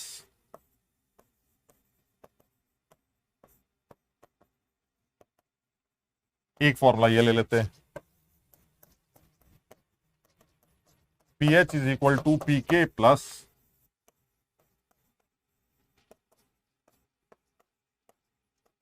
एक फॉर्मूला ये ले लेते हैं, चार फॉर्मूले दे दिए। उसे क्या बताइए कौन सा फॉर्मूला एप्लीकेबल, तो मैंने कहा बड़ा सीधी सी बात है भाई, कि साफ समझ में आता है कि अगर आपका बफर सोल्यूशन इस सॉल्ट से बना है तो इससे आने वाले जो एसीटेट आयंस होंगे वो डबल होंगे, यानी सॉल्ट की कॉन्सेंट्रेशन तो आनी ही नहीं है, ये तो क्लियर। अगर आपने लॉग सॉल्ट बाई एसिड लिख दिया तो गलत हो गया, यानी ये पहला, दूसरा तो एकदम गलत, ये तो हो ही नहीं सकता, बिकॉज सॉल्ट की concentration is not equal to the concentration of conjugate base, salt is not equal to conjugate base, बिल्कुल सही। तो फिर सही फॉर्मूला सर ये तो है ही, क्योंकि मुझे तो कॉन्जुगेट बेस चाहिए, वो कॉन्जुगेट बेस जितना भी होगा सॉल्ट के बराबर होगा तो ठीक है, दुगना हुआ तो ठीक है, 3 गुना हुआ तो ठीक है, मुझे कोई फर्क नहीं पड़ता, मुझे कॉन्जुगेट बेस चाहिए बस, जो सॉल्ट से मिलते हैं। अच्छा तीसरा, ये तो सर देखने से उल्टा लग रहा है, तो फॉर्मूला ही गलत। चौथे पे आते हैं, सर चौथे में आपने सॉल्ट तो लिख दिया लेकिन सॉल्ट के आगे 2 लगा दिया, यानी सॉल्ट की जो भी कॉन्सेंट्रेशन होगी उसकी डबल ऊपर रखी जाएगी, और वो डबल कॉन्जुगेट बेस के बराबर होगी, बिकॉज दिस इज 2:1 स्टोइचियोमेट्री वाला सॉल्ट, यानी जो भी सॉल्ट है उसका दुगना ही ऊपर रखना चाहिए था, और आपने ये जो लिखा है ये सही लिखा है सर। क्योंकि अगर आप सिर्फ सॉल्ट बाय एसिड लिख देते जो एनसीईआरटी में दिया गया है वो गलत होता। क्यों? क्योंकि this time this salt is not 1:1 stoichiometry salt, this is 2:1 stoichiometry salt. यानी द सॉल्ट कॉन्सेंट्रेशन अगर x है तो उससे आने वाले एसीटेट 2x होंगे, यानी सॉल्ट की कॉन्सेंट्रेशन का डबल आपको यहां पुट करना चाहिए था। यह फॉर्मूला इस तरह से लिखा जाता तो भी सही माना जाता। यानी फर्स्ट और फोर्थ तो फिर भी पीएच कैलकुलेशन के लिए यूज किए जा सकते हैं, लेकिन सेकंड और थर्ड तो बिल्कुल एब्सर्ड है। और ज्यादातर बच्चे इस सवाल का आंसर जो लिख के आते हैं वो सेकंड टिक करके चले आते हैं, क्योंकि उनको लगता है कि यही एक फॉर्मूला है जो हमें याद करना है, pH is equal to pK plus log salt by acid. जबकि बफर कैलकुलेशंस में आप इस फॉर्मूले की जगह सिर्फ एक फॉर्मूला याद करते हैं और वो ये वाला फॉर्मूला होता है। आपकी आंखें सिर्फ कॉन्जुगेट बेस को ढूंढनी चाहिए, आप सॉल्ट के चक्कर में मत पड़िए। कॉन्जुगेट बेस आपको सॉल्ट से मिलेंगे, इसमें कोई शक नहीं है, लेकिन अगर वो सॉल्ट ऐसा है जो 1:1 स्टोइचियोमेट्री का सॉल्ट है तो जो भी सॉल्ट की कॉन्सेंट्रेशन है वही कॉन्जुगेट बेस की होगी। चलिए ठीक है, यहां तो ये वाला फॉर्मूला अप्लाई हो जाएगा। लेकिन अगर वो सॉल्ट 1:1 वाला नहीं है तो आप सॉल्ट लिख के आएंगे, वो गलत होगा, जबकि वो 2 सॉल्ट होना चाहिए, क्योंकि सॉल्ट की कॉन्सेंट्रेशन से डबल मिलेंगे कॉन्जुगेट बेस। या तो आप ऊपर वाला फॉर्मूला लिखिए जो कि जनरल है, या फिर 2 सॉल्ट करके लिखिए, तो ये दोनों आंसर सही आंसर देंगे। दोनों फॉर्मूले आपको सही आंसर देंगे पीएच कैलकुलेशन।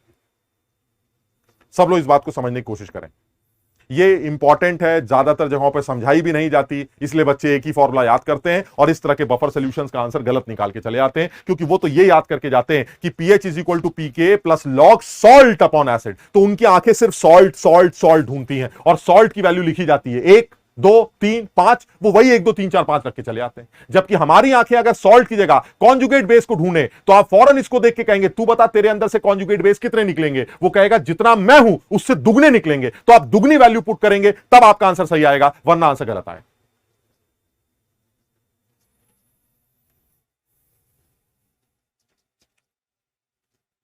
सब लोग पहले इस बात को इत्मीनान से समझ लें भाई, बहुत इंपॉर्टेंट।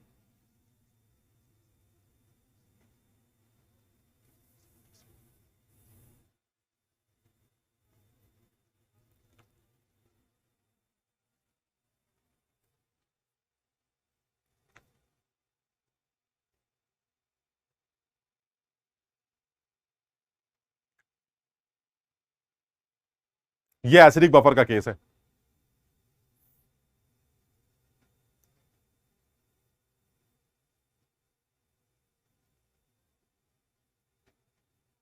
यही चीज आप बेसिक बफर में भी कर सकते हैं। बेसिक बफर में आप प्रूव कर सकते हैं कि मैं उसको अच्छा बफर क्यों मानता हूं। आप आसानी से प्रूव कर सकते हैं बेसिक बफर अच्छा बेसिक बफर। और यहां पर भी देखो वही वाली बात आ रही है जो अभी मैं बोल रहा था, अब मैं फॉर्मूला भी लिख सकता हूं।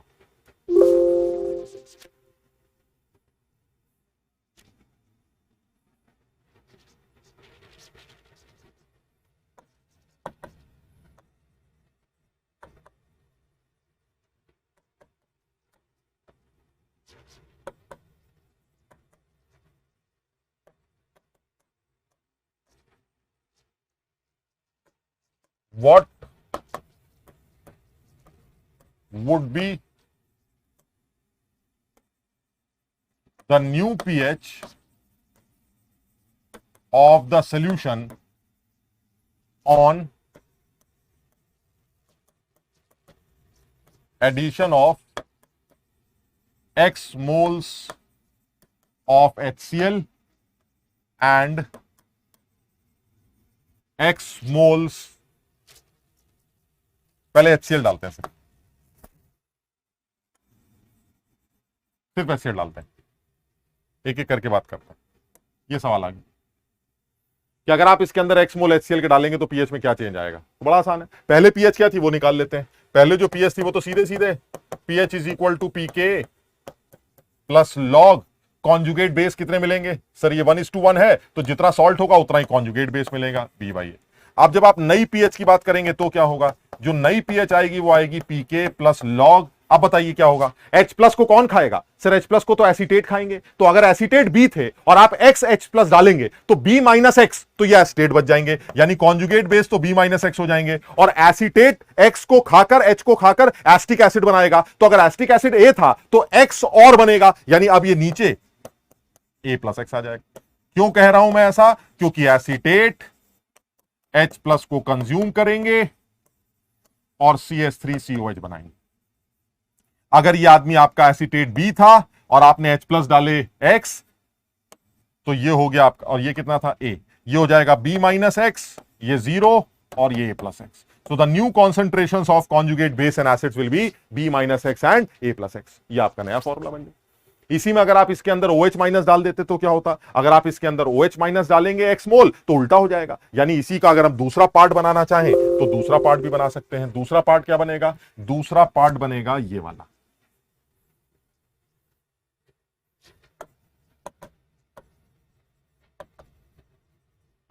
ये ए ले लेते हैं और सोडियम एसिटेट जो है वो बी ले लेते हैं। अब क्या होगा, what would be the change in pH on addition of y moles of NaOH। कितना बढ़िया सवाल बन गया एकदम। तुमने देखे होंगे इस तरह के सवाल, मुश्किल सवाल माने जाते हैं, बच्चों को समझ में नहीं आते। अब आप करके देखिए इसको, कितना आसान हो गया।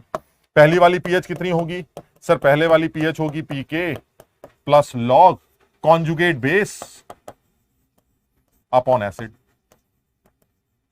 कॉन्जुगेट बेस की वैल्यू कितनी है सर, कॉन्जुगेट बेस दे रखा है बी, तो ये हो जाएगा बी, और एसिड कितना है ए। सर ये तो पहले वाला फॉर्मूला बन गया। अब क्या होगा, अब वो कह रहा है सर इसके अंदर आप OH डालेंगे तो क्या होगा, तुम बताओ क्या होगा। जब आप इसके अंदर OH डालेंगे तो OH को कौन खाएगा सर, एसिड खाएगा, तो एसिड OH माइनस से रिएक्ट करेगा, और जब एसिड OH माइनस से रिएक्ट करेगा तो कॉन्जुगेट बेस बनाएगा और साथ में पानी बनेगा। यानी अगर एसिड मेरा A है और ये डाला आपने Y और ये था पहले से आपके पास B, तो ये A माइनस Y हो जाएगा, ये खत्म हो जाएगा और ये B प्लस Y बन जाएगा। यानी the new concentration of conjugate base कितनी हो जाएगी, यानी new pH will be pK plus log conjugate base की वैल्यू अब बी प्लस वाई हो जाएगी और एसिड घटकर ए माइनस वाई हो जाएगी। यानी इससे पहले वाले केस में क्या था, इससे पहले वाले केस में कॉन्जुगेट बेस घट गया था और एसिड बढ़ गया जब आपने H प्लस डाले। इस वाले केस में क्या हो रहा है, कॉन्जुगेट बेस बढ़ रहा है और एसिड घट रहा है, क्योंकि इस बार एसिड रिएक्ट कर रहा है, वहां पर कॉन्जुगेट बेस रिएक्ट कर रहा था, तो बेस घट रहा था और एसिड बना रहा था, तो एसिड X से बढ़ गया और कॉन्जुगेट बेस X से घट गया। लेकिन इस वाले केस में आपने बेस डाला है, बेस डाला है तो एसिड Y से घट जाएगा और एसिड से रिएक्शन करने से जो कॉन्जुगेट बेस बन रहा है वो पहले से B था, Y और बन जाएगा, तो अब conjugate base B plus Y हो जाएगा और एसिड घट कर A माइनस वाई हो जाएगा। यह आपका नया फॉर्मूला बन जाएगा। यानी किसी भी बफर सॉल्यूशन में अगर आप स्ट्रॉन्ग एसिड या स्ट्रॉन्ग बेस डालने के बाद पीएच में आने वाले चेंज ऑब्जर्व करना चाहते हैं तो आपको सिर्फ एक ही बात का ध्यान रखना है कि स्ट्रॉन्ग एसिड का एडिशन किसी भी एसिडिक बफर में वो कॉन्जुगेट बेस के अमाउंट को उतना ही घटा देता है और साथ ही साथ एसिड के अमाउंट को उतना ही बढ़ा देता है जितना आपने ऊपर से एसिड डाला। जब आप उसी बफर में बेस ऐड करते हैं तो बेस के डालने से एसिड का अमाउंट, जो वीक एसिड है उसका अमाउंट उतने ही अमाउंट से घट जाता है और कॉन्जुगेट बेस का अमाउंट उतने ही अमाउंट से बढ़ जाता है जितना आपने बेस डाला। इस बात को याद करके आप नई पीएच कैलकुलेट कर सकते हैं, पीएच के डिफरेंसेस को कैलकुलेट कर सकते हैं। इनफैक्ट यही कॉन्सेप्ट बफर कैपेसिटी को भी डिफाइन करता है, जो हम आगे बात करेंगे।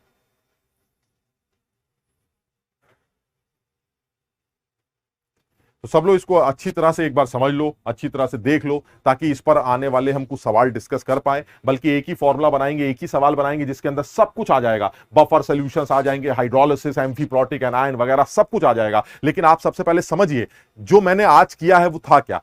मैंने सबसे पहले आपसे पूछा बफर किसे कहते हैं, तो आपने बताया सर थोड़ा बहुत H प्लस या थोड़े बहुत OH को डालने से अगर कोई सोल्यूशन पीएच में होने वाले चेंज को रजिस्ट कर पाए तो उसे आप बफर कहते हैं। फिर मैंने बोला कि क्या किसी भी स्ट्रॉन्ग एसिड का सोल्यूशन बफर हो सकता है, आपने कहा नहीं सर, स्ट्रॉन्ग एसिड तो 100% डिसोसिएट कर जाता है, ये खाने पीने वाली बातें कोई इक्विलिब्रियम ही कर सकता है, कोई अगर इक्विलिब्रियम नहीं है तो ये खाने पीने वाली बातें कैसे होंगी। तो मैंने कहा ठीक है, लेकिन अगर वो कॉन्सेंट्रेटेड बनाओगे तो इक्विलिब्रियम बना लेगा, और इक्विलिब्रियम बना लेगा तो खाने पीने वाली बातें चलेंगी जिसकी वजह से वो बफर की तरह एक्ट कर सकता।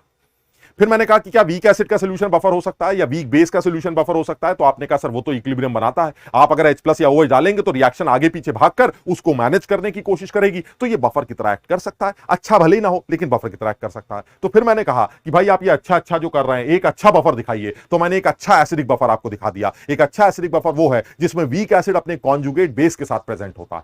अब वो अच्छा बफर क्यों है, आपने इसके अंदर H प्लस डाले तो वो H प्लस खा गया, आपने इसके अंदर OH डाले तो इसने OH को खा लिया, और मैंने प्रूफ करके दिखाया है कि क्यों सारे खा गया, क्यों इक्के दुक्के की उल्टी की उसने, वो पूरा डिराइव करके दिखा दिया तुम्हें। अल्टीमेटली मैंने पीएच का एक फॉर्मूला निकाला, और उस फॉर्मूले के अंदर भी तुम्हें एक इंपॉर्टेंट बात बताई कि आप फॉर्मूला याद रखिएगा कॉन्जुगेट बेस बाय एसिड, आप सॉल्ट बाय एसिड बात याद करिएगा, क्योंकि सॉल्ट बाय एसिड सिर्फ उसी जगह पर एप्लीकेबल है जहां पर आपका सॉल्ट 1:1 स्टोइचियोमेट्री का। अगर आपका सॉल्ट 1:1 स्टोइचियोमेट्री का नहीं है तो सॉल्ट की कॉन्सेंट्रेशन कॉन्जुगेट बेस की कॉन्सेंट्रेशन के बराबर नहीं होगी, आपका आंसर गलत निकल आए।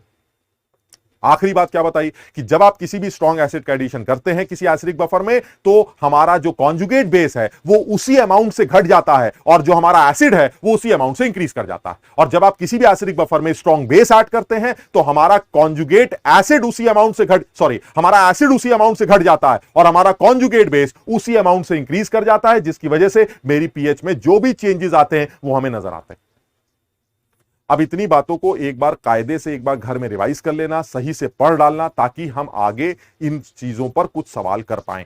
तो एक बार बढ़िया से इसको रिवाइज कर लेंगे। अगली क्लास जो होगी कल की क्लास में बेसिक बफर के बारे में फटाफट 2 मिनट में बात करेंगे, क्योंकि अब तो सारी चीजें समझ में आ गई। यही चीज बेसिक बफर के लिए भी एप्लीकेबल होगी। तो एक बार बेसिक बफर की बात फटाफट करके हम सॉल्युबिलिटी में स्विच करेंगे, इसके ऊपर 1-2 सवाल करने के बाद।